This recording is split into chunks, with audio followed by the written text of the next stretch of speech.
All right, good morning. Welcome to Appian World. It is a pleasure to see you all today. Look, San Diego was great. We love Miami. But we are back here at Appian's hometown for the first time in almost a decade. We've never been more local than this. I can literally see this venue from my window where I live.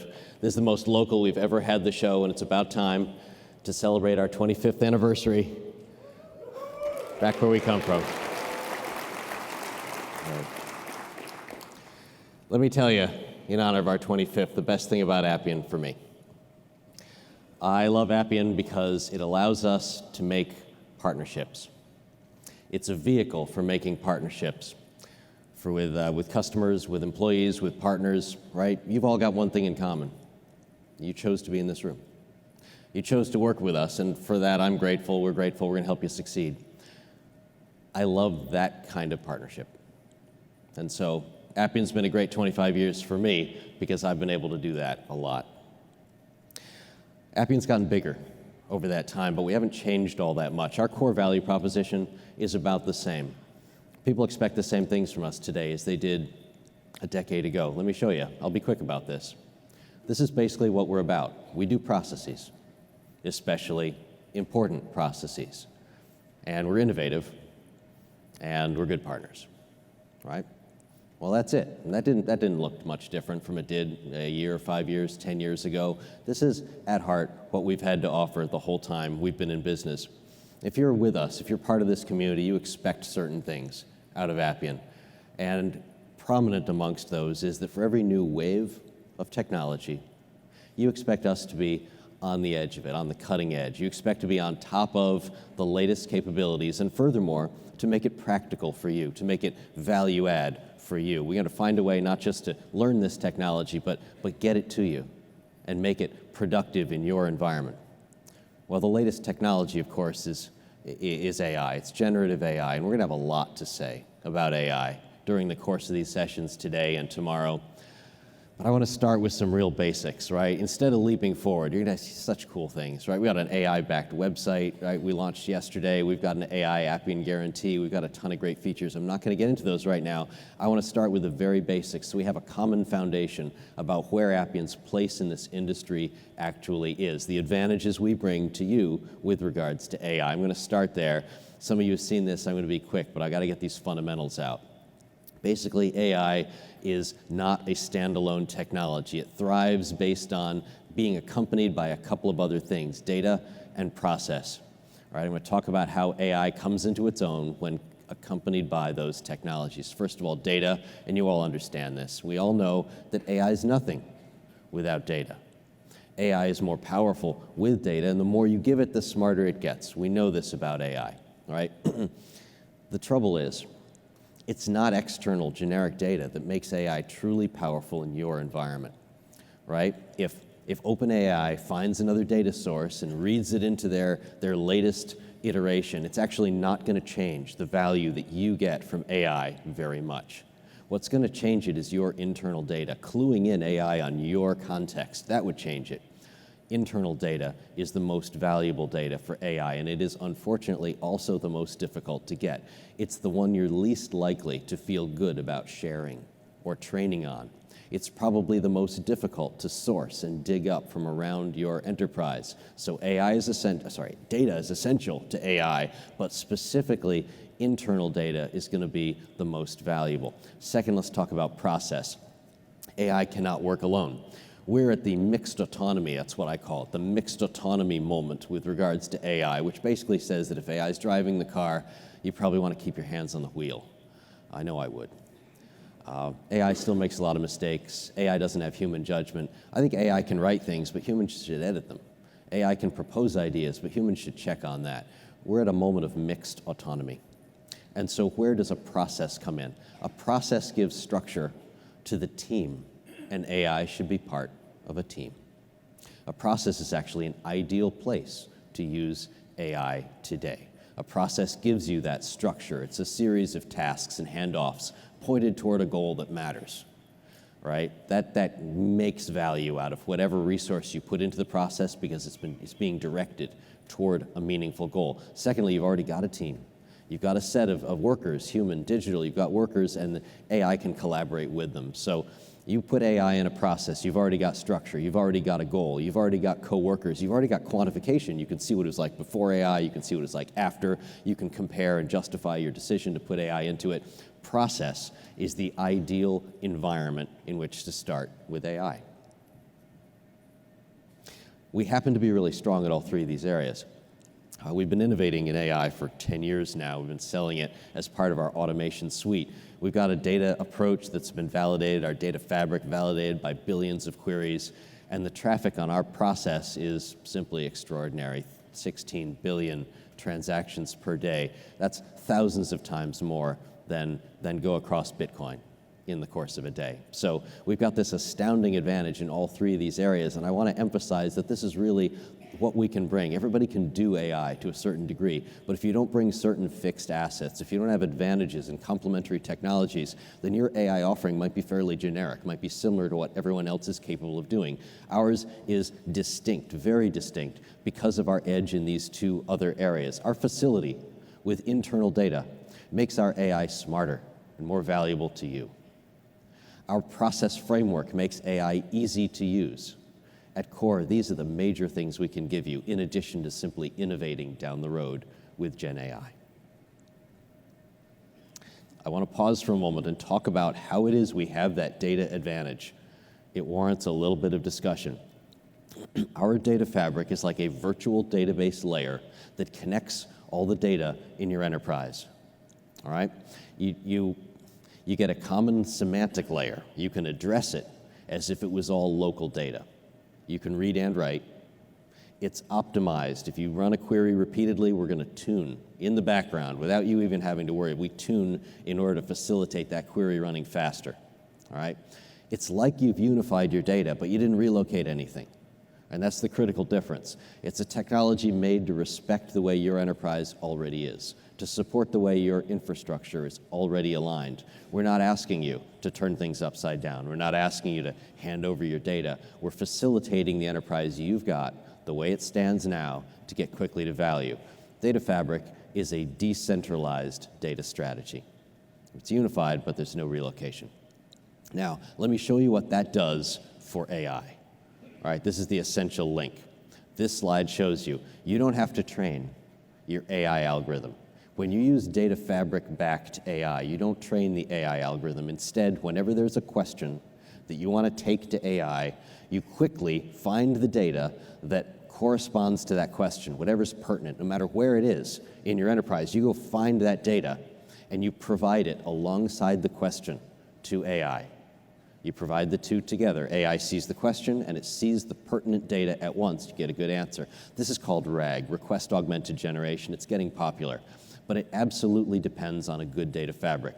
Right? If you don't have a good data fabric, if you don't have that understanding of where data is and that connection to go source it and bring it back in real time, if you don't have that, then you're not going to be able to inform AI very well with each new question. And so it's really essential that you have that web of connections. All right? So let me talk about, before I do that, you'll hear a lot about RAG and Data Fabric this year. And the reason is that there's some big vendors figured out they're behind and they want to use these terms. And I want to explain why that's just more noise than reality. The approach to RAG here, it depends on having a good data fabric. As I just explained, if you don't have that far-reaching, well-connected data fabric across all your data sources, then you're really not going to inform your request augmented generation AI very well. And the only reason you would invest deeply in data fabric is because you believed in a decentralized data strategy. And there's the issue, because our big competitors, they don't believe in that. They believe in centralizing information, and when they under their database, of course, trapping it. When they talk about request augmented generation, what they're really talking about is we're going to do a great job giving you AI on the database that's already being given to us. And when they talk about data fabric, they're going to talk about how they've got a new tool that'll help you give data to them. So it's really all about centralizing data, whereas our approach is the opposite. It's about treating your enterprise the way it is, making value out of it the way it is. So it's night and day. You'll hear the terms, but we mean totally different things. Let me walk through the advantages that you get when you use this data fabric-backed RAG approach to AI.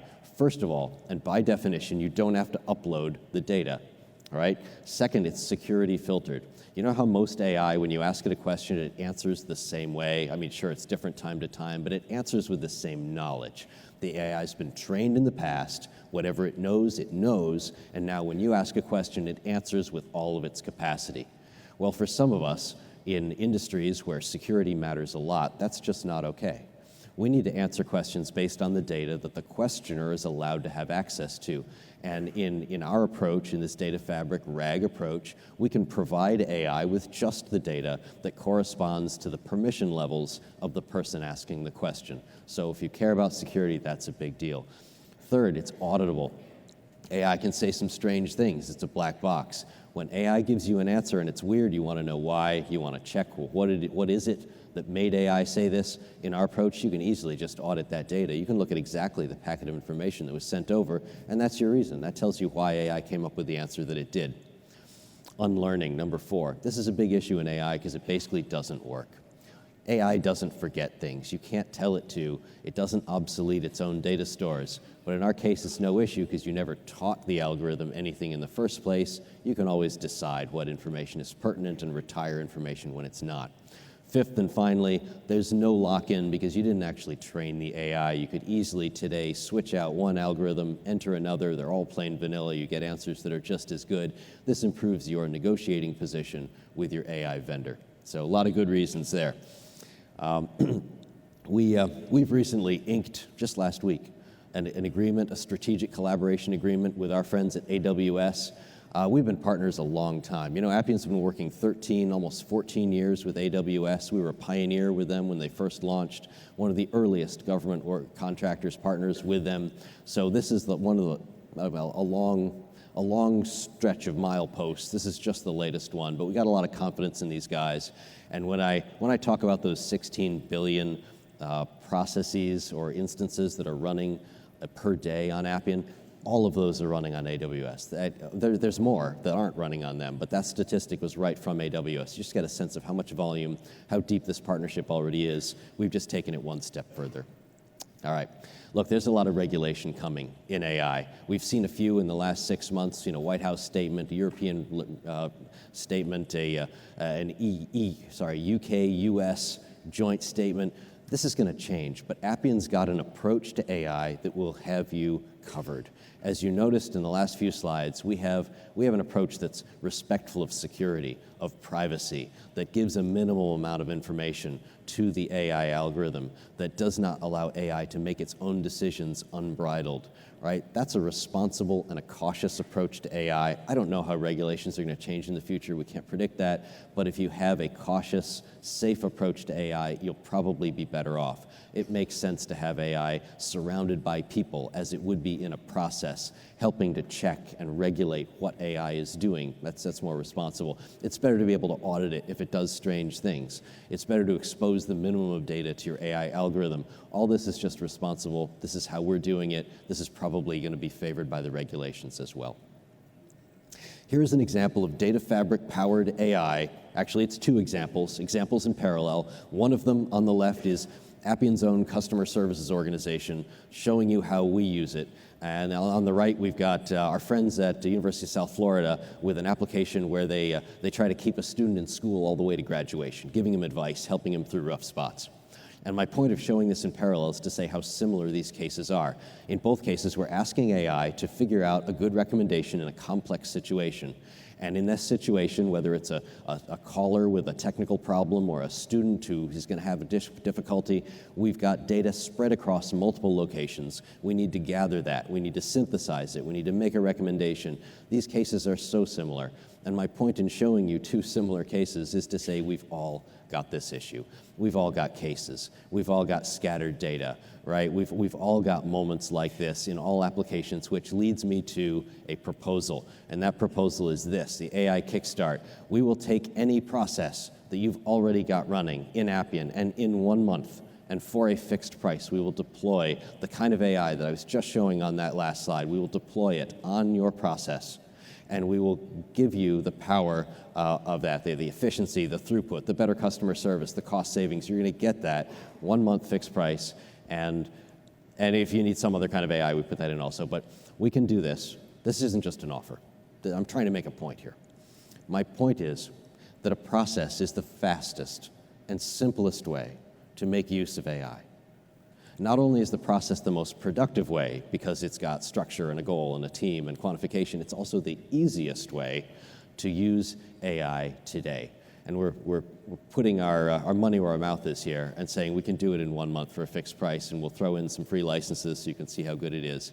Talk about the AI Kickstart. If you're interested, just come to our booth, talk to your salesperson. We've got something also for those who are not existing customers, right? If you're just getting started with Appian, we got a couple of things. First of all, we invented a new starter kit.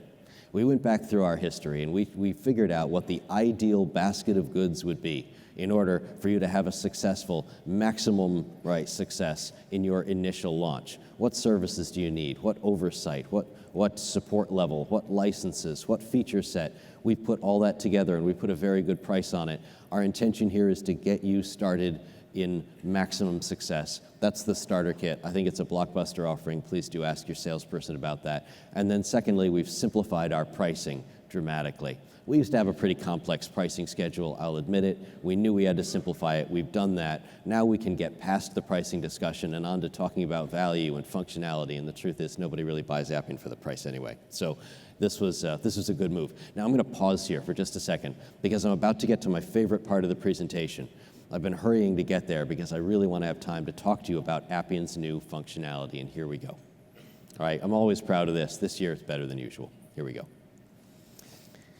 We've been foreshadowing this one for a few years. Ever since we added to the company a process mining firm, I've been signaling that we were going to do this. We believed we could invent the process mining of the future. All right? We thought that because we had access to data, that we could make process mining real time. And we thought that because we had access to process, we could make process mining actionable. And that is exactly what we have done. Here it is, after a long beta period, after a lot of testing and validation. It's live next month. This is Process HQ, the future of process mining. It does 3 great things. You don't need 3 monitors, by the way. It does 3 things. I just spread it out across 3 monitors because I wanted to get the sense that there's 3 things that each are so cool that they could have been their own product, all right? The first one is about navigating your data, right? You can surf your enterprise. You can aggregate, you can pinpoint, you can go to any data source, not just Appian data sources, anything connected by our data fabric. Remember, we've got this virtual database layer across the entire enterprise. You can follow it. You can go anywhere that leads and drill all the way down to the case, to the instant, to the row, or aggregate and see patterns.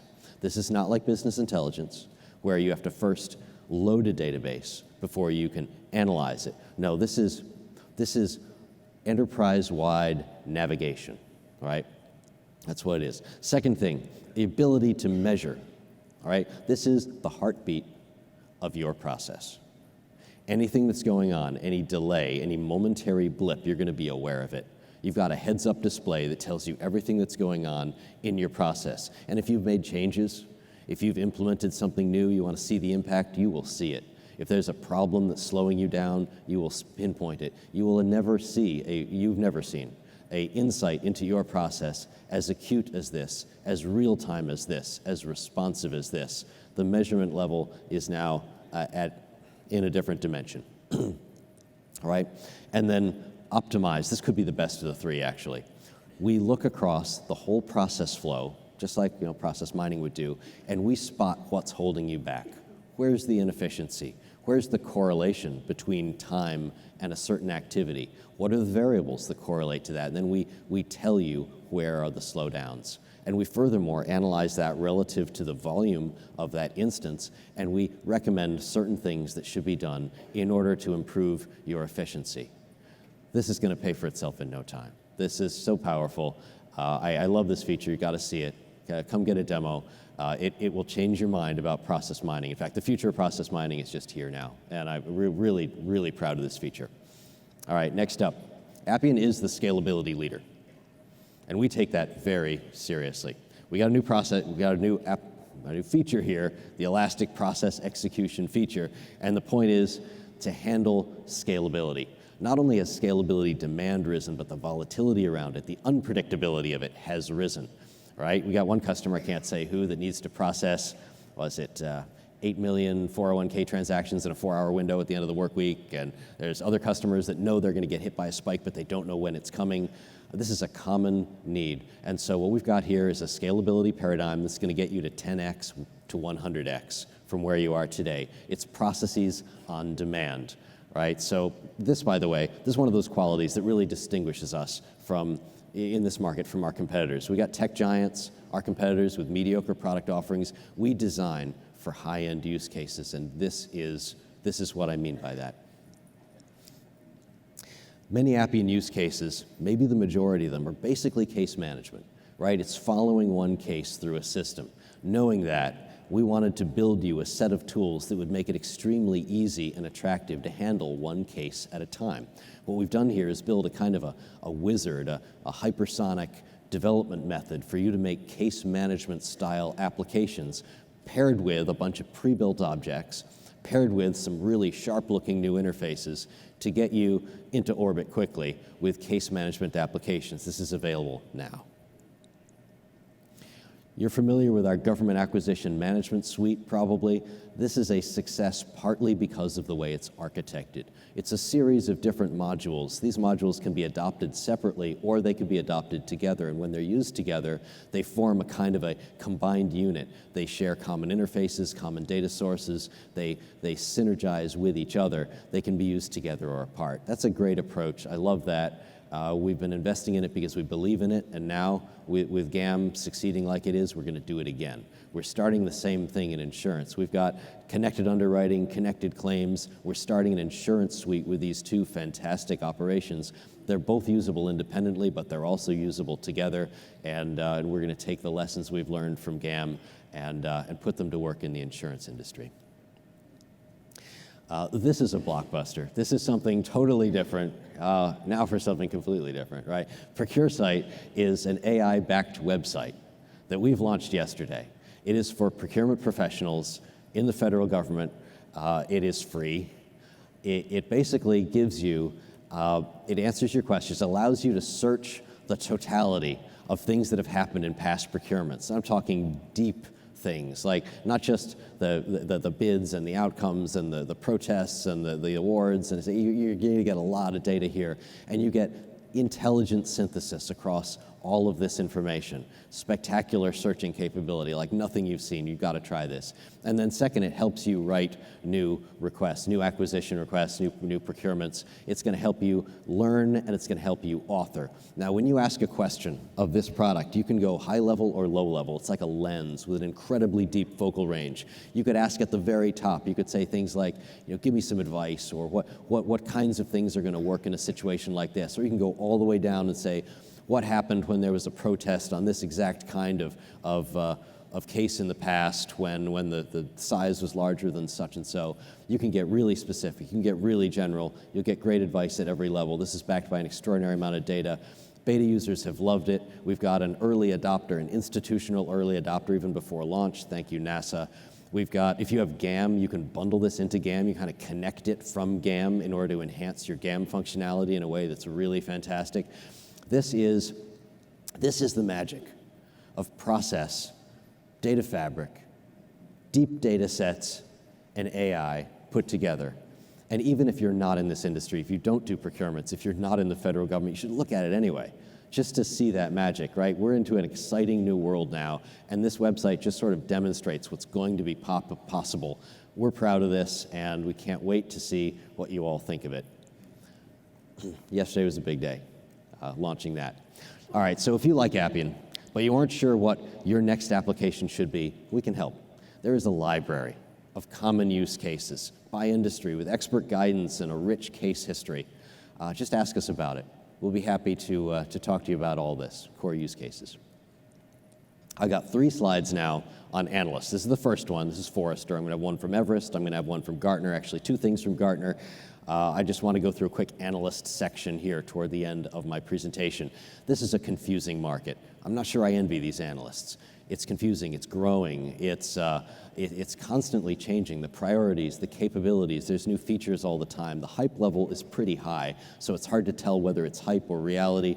So this is all difficult to hack through, and I don't blame them when all three of these analysts have different names for our industry.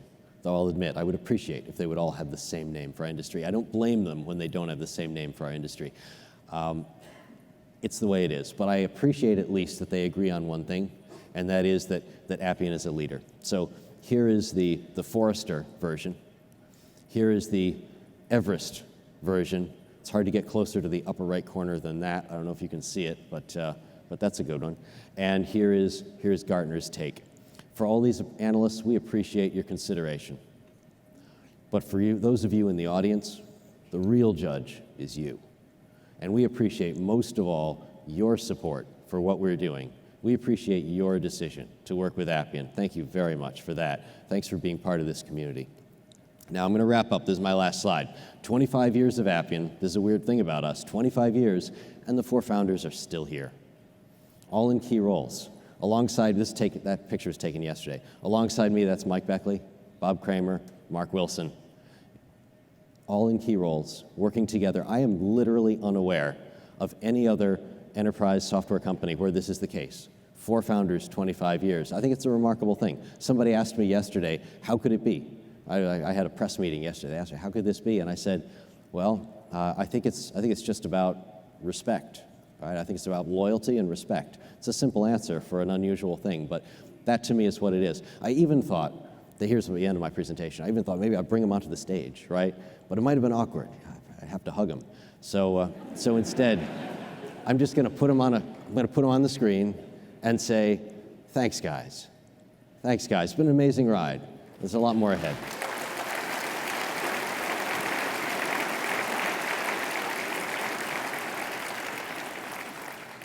All right, look, there's a lot more ahead for us at Appian World 24. Let's get on with it. Thank you.